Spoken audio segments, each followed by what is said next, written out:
One two three start. ವಾಕ್ಯ ಸಂಗಮ YouTube ಚಾನೆಲ್ಗೆ ಸರ್ವರಿಗೂ ಸುಸ್ವಾಗತ. ನಿನ್ನೆ ಕಂಜಕ್ಷನ್ ಬಗ್ಗೆ ನಾನು ಮಾತನಾಡಿದ್ದೆ. ಇವತ್ತು ನಾನು ಕಾಂಪೌಂಡ್ ಕಂಜಕ್ಷನ್ ಬಗ್ಗೆ ಪಾಠವನ್ನ ಕೊಡ್ತಾ ಇದ್ದೀನಿ. ಕಾಂಪೌಂಡ್ ಅಂದ್ರೆ ಸಂಯುಕ್ತ ಎಂದು ಅರ್ಥವನ್ನ ಕೊಡ್ತದೆ.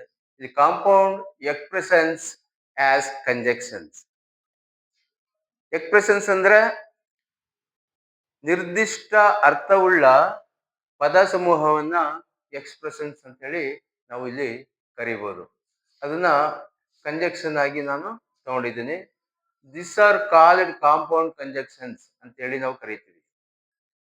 I agree to help on condition that. ಇಲ್ಲಿ ಏನು ರೆಡ್ ಇಂಕ್ ಅಲ್ಲಿ ನಾನು ಬರ್ದಿದ್ದೀನಿ ಅದೇ ಇಲ್ಲಿ ಎಕ್ಸ್ಪ್ರೆಷನ್ಸ್ ಅಂತ ನೀವು ಅನ್ಕೋಬಹುದು. ಇದರ ಅರ್ಥ ಕನ್ನಡದಲ್ಲಿ ಆದರೆ ಮಾತ್ರ, ಆ ಪಕ್ಷದಲ್ಲಿ ಅನ್ನೋ ಅರ್ಥವನ್ನ ಕೊಡ್ತದೆ. ನೀವು ವಾಕ್ಯವನ್ನ ಓದಿ ಅದರ ಅರ್ಥವನ್ನ ನೀವು ಅರ್ಥೈಸ್ಕೊಳ್ಳಿ, ಮತ್ತೆ ಅರ್ಥವನ್ನ ತಿಳಿಯೋ ಪ್ರಯತ್ನವನ್ನು ಕೂಡ ನೀವು ಮಾಡಿ. I agree to help on condition that I got half the profit. ಈ ಪ್ರಾಫಿಟ್ ಅಂದ್ರೆ ಲಾಭ ಇದೆಯಲ್ಲ, ಅರ್ಧ ಲಾಭ ನಾನು ಪಡೆಯುವುದು ಆದರೆ ಆ ಪಕ್ಷದಲ್ಲಿ ನಾನು ಹೆಲ್ಪ್ ಮಾಡಲಿಕ್ಕೆ ಒಪ್ಪುತ್ತೇನೆ ಎಂಬ ಅರ್ಥದಲ್ಲಿ ಈ ವಾಕ್ಯ ಇದೆ. ಎರಡನೇ ವಾಕ್ಯ, I will forgive you on condition that you don't repeat the offence. ನೀನು ಮಾಡಿದ ತಪ್ಪನ್ನ ಮತ್ತೆ ಮಾಡದಿದ್ದ ಪಕ್ಷದಲ್ಲಿ ನಾನು ನಿನ್ನನ್ನ ಕ್ಷಮಿಸುವೆ ಎಂಬ ಅರ್ಥದಲ್ಲಿ ಇದೆ. ಇಲ್ಲಿ ನೀವು ವಾಕ್ಯವನ್ನ ನೋಡುವಾಗ ಅದು ಪಾಸ್ಟ್ ಟೆನ್ಸ್ ಅಲ್ಲಿ ಇದೆಯಾ, ಪ್ರೆಸೆಂಟ್ ಅಲ್ಲಿ ಇದೆಯಾ, ಫ್ಯೂಚರ್ ಅಲ್ಲಿ ಇದೆಯಾ ಅಂತ ನೀವು ತಿಳ್ಕೊಬಹುದು. ಅದ್ರ ಬಗ್ಗೆ ಕೂಡ ಪಾಠ ಮಾಡಿದ್ವಿ. ಇಲ್ಲಿ ಬಂದ್ರೆ ಅಲ್ಲಿ ನೀವು ಅದನ್ನ ನಾವು ಫ್ಯೂಚರ್ ಅಂತ ಹೇಳಿ ನಾವು ತಿಳ್ಕೊಬಹುದು. ಇಲ್ಲಿ ಫ್ಯೂಚರ್ ಟೆನ್ಸ್ ಅಲ್ಲಿ ಇದೆ ಅಂತ ಹೇಳಿ. ಮೂರನೇ ವಾಕ್ಯ, ಐ ವಿಲ್ ಕಮ್. ಇದು ಅಷ್ಟೇ ಫ್ಯೂಚರ್ ಇದೆ. I will come to the party on condition that you don't wear those ridiculous trousers ಅಂತಿದೆ. ಈ ರೆಡಿಕ್ಯುಲರ್ ಟ್ರೆಸರ್ ಅಂದ್ರೆ ಅದು ನಮ್ಗೆ ಕಸಿ ಬಿಸಿ ತರುವಂತ ಉಡುಪನ್ನ ನೀನು ಧರಿಸಿಲ್ಲ ಅನ್ನೋದಾದ ಪಕ್ಷದಲ್ಲಿ ನಾನು ನಿನ್ನ ಪಾರ್ಟಿಗೆ ಬರುವೆ ಎಂಬ ಅರ್ಥದಲ್ಲಿ ಈ ವಾಕ್ಯ ಮೂರನೇದು ಇದೆ. ನಾಲ್ಕನೇ ವಾಕ್ಯವನ್ನ ನೋಡೋಣ. She agreed to go and work abroad, provided that her family could go with her. ಅವಳ ಫ್ಯಾಮಿಲಿ ಅವಳ ಜೊತೆ ಹೋಗುವುದಾದ್ರೆ, ಅವಳ ಜೊತೆ ಇರುವುದಾದ್ರೆ, ಅವಳು ಬೇರೆ ದೇಶದಲ್ಲಿ ವರ್ಕ್ ಮಾಡಲು ಅವಳು ಹೋಗಲು ಒಪ್ಪುತ್ತಾಳೆ ಎಂಬ ಅರ್ಥದಲ್ಲಿ ಈ ವಾಕ್ಯ ಇದೆ. ಐದನೇ ವಾಕ್ಯವನ್ನ ನಾವು ತಗೊಳ್ಳೋಣ. He is welcome to come along, provided that he behaves himself. ಅವನನ್ನ ನೋಡ್ಕೊಳ್ಳೋದಾದ್ರೆ, ಅವನಂತೆ ಇರುವುದಾದ್ರೆ ಆ ಪಕ್ಷದಲ್ಲಿ ಅವನು ನಮ್ಮ ಜೊತೆ ಸೇರಲಿಕ್ಕೆ ಅವನಿಗೆ ಯಾವಾಗ್ಲೂ ಆಹ್ವಾನ ಇದೆ ಎಂಬ ಅರ್ಥದಲ್ಲಿ ವಾಕ್ಯ ಇದೆ. ಇಲ್ಲಿ ಕಮ್ ಅಲಾಂಗ್ ಅನ್ನೋದು ಫ್ರೇಸಲ್ ವರ್ಬ್ ಆಗಿ ತಗೊಂಡಿದ್ದೀವಿ. ಇಲ್ಲಿ ಕಮ್ ಬೇರೆ ಅಲ್ಲ, ಅಲಾಂಗ್ ಬೇರೆ ಅಲ್ಲ. ಶಬ್ದ ಹಾಕಿ ಕಂಡ್ರು ಕೂಡ ಅದರ ಅರ್ಥ ಫ್ರೇಜ್ ವರ್ಬಿನ ಅರ್ಥವನ್ನ ಕೊಡ್ತದೆ. ಕಮ್ಮಲಾಂಗ್ ಅಂದ್ರೆ ಸೇರೋದು, ಬೇರೆಯವ್ರ ಜೊತೆ ಸೇರೋದಿಕ್ಕೆ ಅನ್ನೋ ಅರ್ಥವನ್ನ ಇದನ್ನ ನಾವು ಅರ್ಥೈಸ್ಕೋಬಹುದು. ಆರನೇ ವಾಕ್ಯವನ್ನ ನಾವು ತಗೊಳ್ಳೋಣ. ಯು ಕ್ಯಾನ್ ಬಾರೋ. ಇಲ್ಲಿ ಬಾರೋ ಅಂದ್ರೆ ಒಬ್ಬರ ಹತ್ರ ನಾವು ಎರವಲು ಪಡೆಯೋದಕ್ಕೆ ಬಾರೋ ಅಂತ ಹೇಳ್ತೀವಿ. You can borrow the book provided that you return it soon. ಬೇಗ ಮರಳಿ ಕೊಡುವುದಾದ್ರೆ ಆ ಬುಕ್ ಅನ್ನ ನೀನು ಎರವಲಾಗಿ ನಂಗೆ ಪಡಿಬಹುದು, ನೀನು ಪಡೆಯೋದಕ್ಕೆ ಸಾಧ್ಯ ಅನ್ನೋ ಅರ್ಥದಲ್ಲಿ ಇದಿದೆ. ಏಳನೇ ವಾಕ್ಯ, ಈ ಲುಕ್ಸ್ ಆಸಿಫ್. ಈ ಆಸಿಫ್ ಅಂದ್ರೆ ನೀವು ಅಂತೆ ಅನ್ನೋ ಅರ್ಥವನ್ನ ನೀವು ತಿಳ್ಕೊಬೇಕಾಗ್ತದೆ. ಈ ಲುಕ್ಸ್ ಆಸಿಫ್ ಈ ವೇರಿ.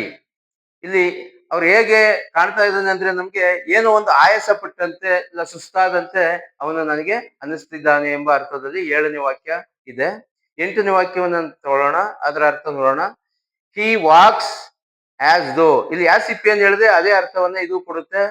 ಹಿ ವಾಕ್ಸ್ ಆಸ್ ದೋ ಹಿ ಸ್ಲೈಟ್ಲಿ ಲ್ಯಾಮ್. ಅವನು ಇಲ್ಲಿ ಕುಂಟಾದ ಅಂತ, ಲ್ಯಾಮ್ ಅಂದ್ರೆ ಕುಂಟಾದ ಅನ್ನೋ ಅರ್ಥದಲ್ಲಿದೆ.